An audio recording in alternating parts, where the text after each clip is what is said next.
Assad and Cosgrove ensure it's even at Northampton. Day 2 had been a washout. Persistent heavy rain over Northampton had meant no play and effectively reduced the match to a 3-day game.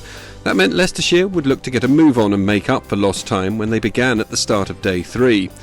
They'd managed to navigate the final few overs of the first day's play without loss, resuming on 6-0.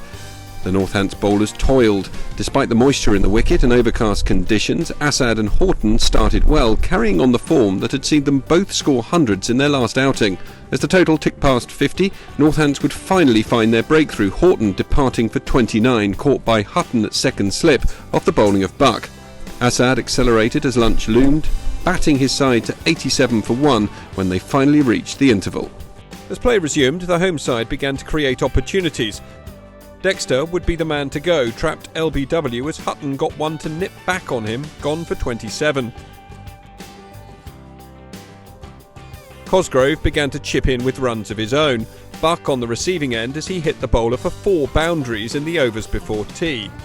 They'd added 91 runs in 31 overs when tea was called, trailing Northants by 121 with 8 wickets still in hand.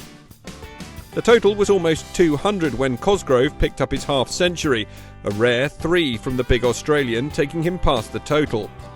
And the Foxes' batting bonus point would be confirmed a few overs later, 200 up, 8 wickets in hand. Assad had centuries in both innings against Gloucestershire, but he'd be unable to add to the score, Proctor recovering well to see the Foxes opener caught at square leg for 92. He'd have another in his next over, Leicestershire wobbling as Ackerman was trapped LBW for a duck.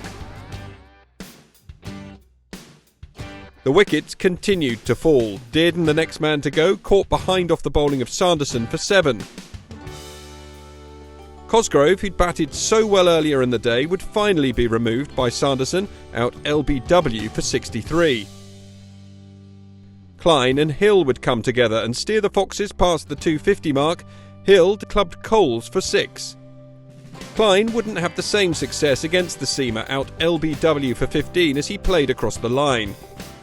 Wright would face just 9 balls before light deteriorated enough for the umpires to take the players off the field of play. And that's where they would remain, stumps called with no further play possible.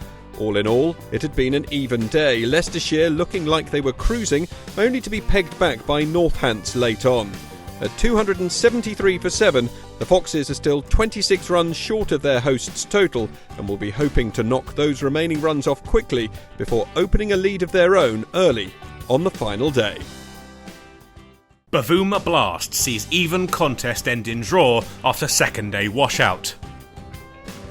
Leicestershire reached the end of Day 3 in Northampton just 26 runs behind their hosts' total of 299. But with just 1 day of play left, they'd have to bat quickly to maintain hopes of a victory. Northants were also hunting the win. They'd picked up late wickets to stem the flow of runs and would target quick wickets to give themselves a chance of setting a tough total for the Foxes to chase. And they'd get their wish with the first ball of the day. Hill caught off the bowling of Coles to go for 17. Wright would follow, Coles again with the wicket, this time trapping the former Warwickshire man LBW for 1. They'd fall 6 runs short of the Northants total.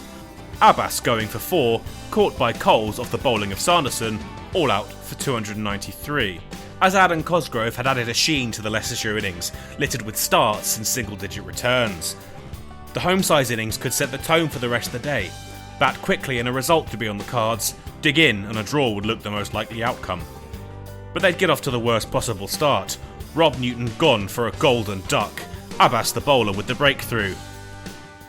Ricardo Vasconcelos would counterpunch with a couple of 4s, but he too would go cheaply, Assad holding on to a sharp chance at short leg for Abbas's second. They'd managed to play their way through to lunch without further loss, Wakely finding his feet quickly before the interval as Northants went into the break at 44 for 2. It would be Wakely who'd take the attack to the Leicestershire bowlers, but he'd be unable to steer them to the milestone or reach his 50. Abbas would pick up his third of the innings, Wakely trapped LBW, gone for 46. Bavuma had grown into his innings and took over as the aggressor, targeting the impressive Abbas to take the total past 100. Rob Keogh would be unable to stay with the diminutive South African, Chris Wright finding the edge through to Horton at first slip to pick up his first of the innings. Bavuma would continue to bludgeon boundaries, and his positive play would see him to a 50, as he and Newman Rossington struck up a potent partnership to take Northants through to tea at 150 for 4. But both men would fall shortly after the restart. Rossington had joined in the fun, but would be the next man out, stumped by Hill off the bowling of Ackerman. Bavuma would follow in the next over, caught on the boundary trying to pull Klein for a 6. But Hutton and Proctor would stay solid and begin to enjoy themselves as the scoreboard ticked over. With the overs dwindling and the prospect of a positive result for either side virtually non-existent, both captains shook hands and agreed to the draw, the tight contest brought to an end. It had been an intriguing battle between the two sides, and without the second day washout, we could have been treated to a real nail-biter of a finish on day 4. In the end, Northants comfortably battered themselves to their 5th draw of the campaign. Leicestershire would be pleased with the performance of their top order, Azad once again posting a score above 50.